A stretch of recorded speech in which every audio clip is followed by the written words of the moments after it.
ba? Nagkakaisa na tayo. O mamaya darating din. Kung may kanan, may kaliwa, may sentro. Darating si Congresswoman Franz Castro. Oh, di ba? Nagsasama-sama na tayo para mawala na yung impacto. Kung dati nung panahon ng eleksyon, tayo ay nagbabardagulan at nag-aaway. Ngayon po ay isa-set aside natin yan. Matured na po tayo, di ba? Okay. So naniniwala ba kayo dyan? Yay. Mga kababayan, matured na tayo at ang layunin natin ngayon ay alisin sa katangkulan ang isang vice-presidente na wala namang karapatan na maging vice-presidente dahil siya ay kakamping. Ayan, dito na rin. Naku. Hello, mga kababayan. Andito na po ba kayo? Ayan na, Pwede ayan na. pong Ayan po. Ayan na, dito para na. makita po yung crowd kung Ayan na, dito na. marami na po tayo. Dito na po tayo. Punta na po tayo dito. Dito na. Mag-start na po tayo dahil Dito na kayo. Ano yung mga 1:15.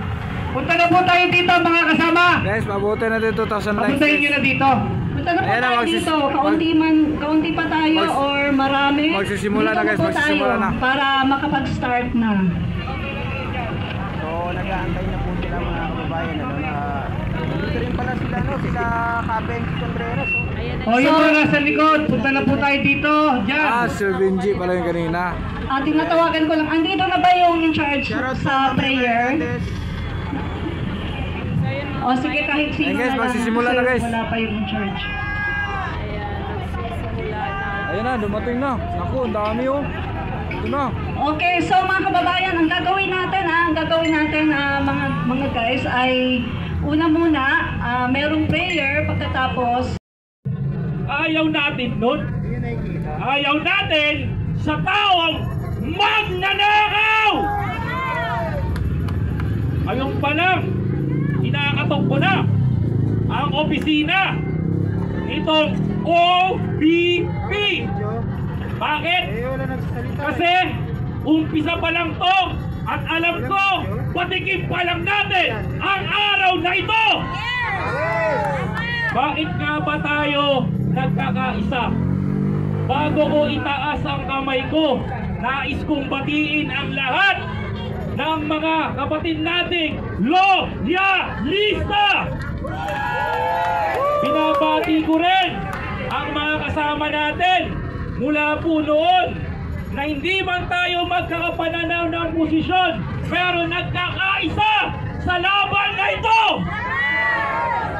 Kaya ngayon, ang panawagan natin, impeach Sara now! Pero gusto kong sabihin na sinusuportahan namin ang akbang na ito upang sa pagbabago ng Pilipinas. Panawagang ikulong si Sara, panagutin, sabi ng ating kababayan ng party list na Bunyog. Pero sa harapan nyo, naninindigan ako bilang isang magdalo na lalabang kami hanggang sa dulo ng laban na ito. Kaya sa panahon na to, Presidente si Pangulong Bongbong Marcos, ang hatid ko sa inyo, ito saluhin nyo, bagong Pilipinas para sa lahat na nandito.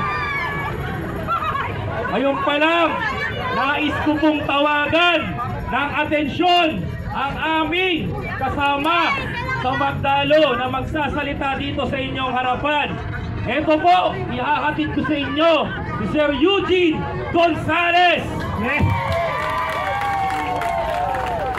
Sara resign!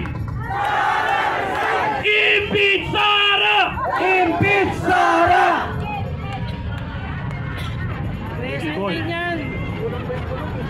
Magandang hapon po sa inyo lahat. Thank you po sa mga organizers ng Bunyog. Maraming salamat sa pagkakataon binigay nyo. Kami sa Magdalo, natutuwa kami. Kasi nakikita namin na marami pa palang lumalaban. Ang Magdalo laging kayong pinaglalaban. at nakikita namin na minsan tinatanong namin, tama ba? Ako, isa ako sa mga signatories ng impeachment. Complainant ako. Ang laging tanong ko, tama ba na mag-complain kami? Tama ba?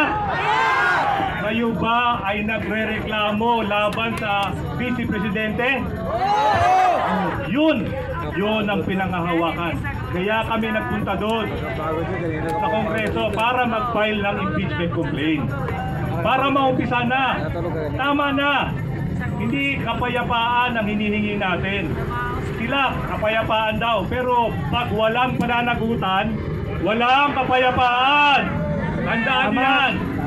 Pinagbigyan na natin siya. Tama ba? Nagtiis na tayo. Di ba? Pinabayaan na. Ginawa na natin siyang Vice Presidente. Tama ba yun? Ginawa na siyang DepEd Secretary. O anong ginawa niya? Kaninong pera ang ninakaw niya? Sa gobyerno ba o sa taong bayan? Taong bayan! Sa taong bayan ba? Kaninong pera ba yun? Sa gobyerno o sa inyo? Yun ang hinihingi natin. Yun ang katarungan. Ang katarungan. Hindi tinatanong kung hindi yung mga congressman ang tinatanong. Di ba? Hindi si Presidente ang magsasabi kung kailangan tayo magreklamo, kung kailangan tayo maningil. Sino ba dapat maningil? Sila ba o tayo? Yun. Kaya ako natutuwa. Kaya kami mga complainant natutuwa na tama pala yung ginawa namin na mag-complain, na nire-represent pala namin. Kinakatawan pala namin yung kagustuhan ninyo. Kaya ako bilang complainant, bilang pumirma sa complaint, sa first impeachment complaint, masaya ako. Matiwasay ako. Thank you, Mama. Merong peace, ha? May kapayapaan sa aking kalooban. Kasi humihingi tayo ng katarungan. Tama ba? Kayo, kailangan nyo ng katarungan. Kaya kailangan natin i-impeach si Sara Duterte. Irregardless kung anong sabihin ni Presidente. Irregardless. Tandaan nyo, ha?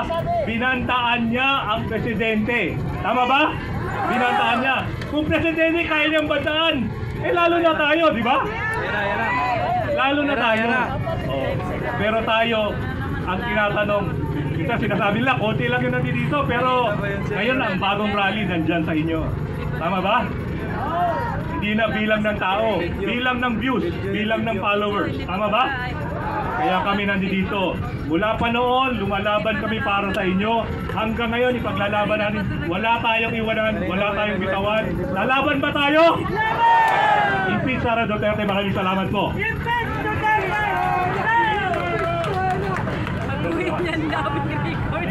Okay, maraming salamat po sa Magdalo representative. Sir, thank you very much.